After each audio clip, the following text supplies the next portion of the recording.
إياك نعبد وإياك نستعين اهدنا الصراط المستقيم. الحمد للہ رب العالمین والصلاة والسلام علی سید المرسلین وعلی آلہ وصحبہ اجمعین۔ پچھلے پروگراموں میں ہم نے سورۃ الفاتحہ اور سورۃ البقرہ کا خلاصہ آپ کی خدمت میں پیش کیا۔ سورۃ فاتحہ کے بارے میں یہ بات بتائی گئی تھی کہ اس کا مرکزی مضمون اہدنا الصراط المستقیم ہے، اے ہمارے رب مرتے دم تک ہمیں سیدھے راستے پر چلا۔ یہ راستہ انعام یافتہ لوگوں کا راستہ ہے، پیغمبروں کا راستہ ہے، شہداء کا راستہ ہے، صدیقین کا راستہ ہے، محسنین کا راستہ ہے، اولیاء کا راستہ ہے، اللہ کے ان بندوں کا راستہ ہے جس پر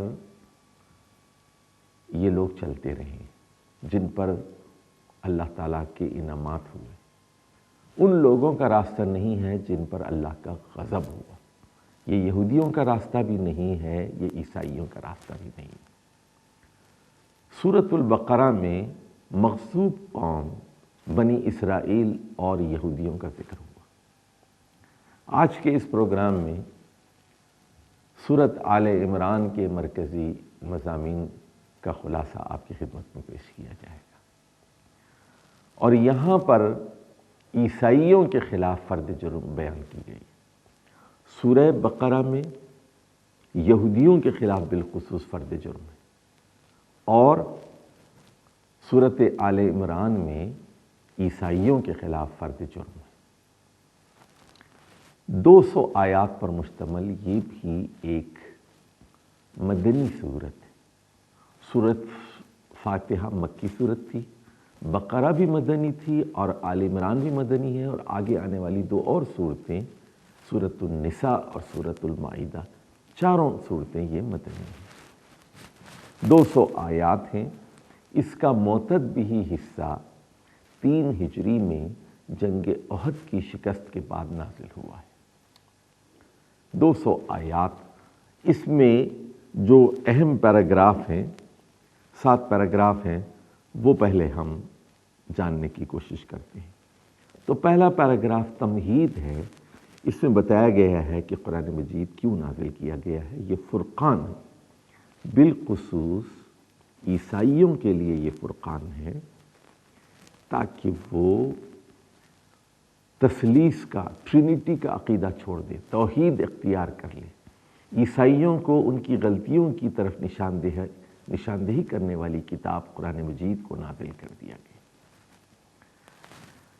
اس کے دوسرے پیراگراف میں اہل کتاب کو اسلام کی دعوت دی گئی۔ اس کے تیسرے پیراگراف میں عقیدہ تثلیث کی تردید کے لیے حضرت مریم علیہ السلام اور حضرت زکریا علیہ السلام کا قصہ بیان کیا گیا۔ عیسائی حضرت زکریا کو مانتے ہیں، اور یہ اچھی طرح جانتے ہیں کہ حضرت زکریا کو بڑھاپے میں اللہ تعالیٰ نے حضرت یحییٰ جیسا بیٹا عطا فرمایا۔ تو یہاں یہ قصہ لانے کا مقصد یہ ہے کہ جس طرح اللہ تعالیٰ اپنی قوت سے بڑھاپے میں بھی اولاد دے سکتا ہے، ابراہیم علیہ السلام کو بڑھاپے میں اولاد دی گئی، بعین ہی حضرت زکریا کو بھی بڑھاپے میں اولاد دی گئی۔ اسی طرح اللہ تعالیٰ اگر چاہے تو عام قاعدے سے ہٹ کر بغیر باپ کے بھی حضرت مریم کو لڑکا عطا کر سکتا ہے۔ اس میں کوئی اشکال اور ابہام نہیں ہونا چاہیے۔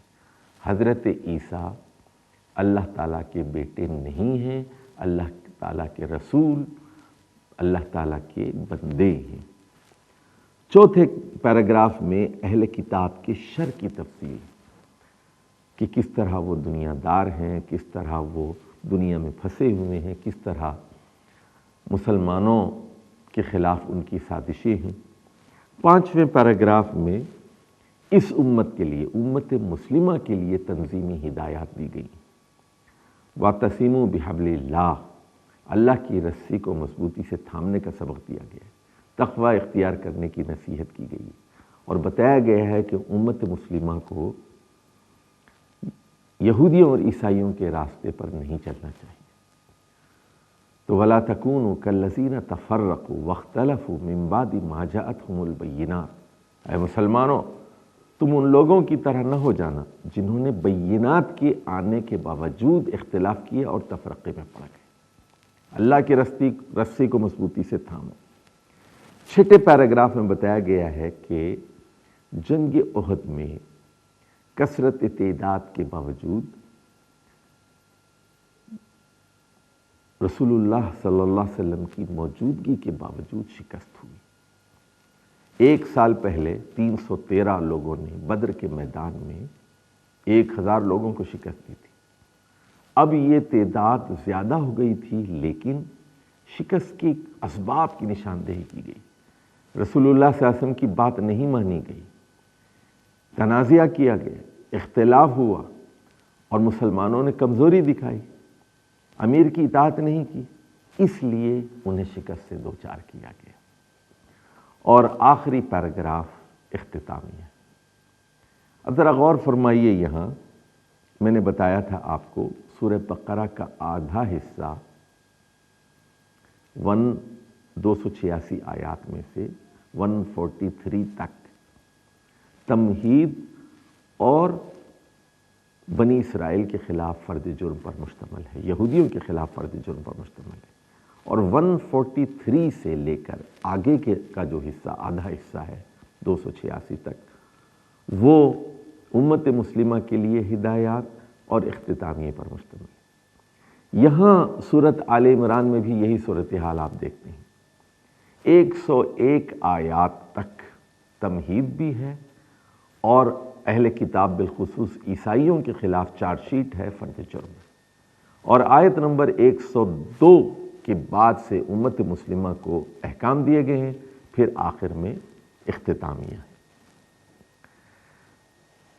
سورہ بقرہ اور سورہ آل عمران کے بارے میں صحیح مسلم کے اندر یہ حدیث ہمیں ملتی ہے کہ روز قیامت اپنے پڑھنے والوں کے لیے سورہ بقرہ اور آل عمران 2 بادلوں، 2 سایوں اور 2 روشنیوں کی صورت میں ظاہر ہو کر جھگڑیں گی، شفاعت کریں گی، اور انہیں قرآن مجید میں سورہ فاتحہ کے بعد پہلے رکھا گیا ہے۔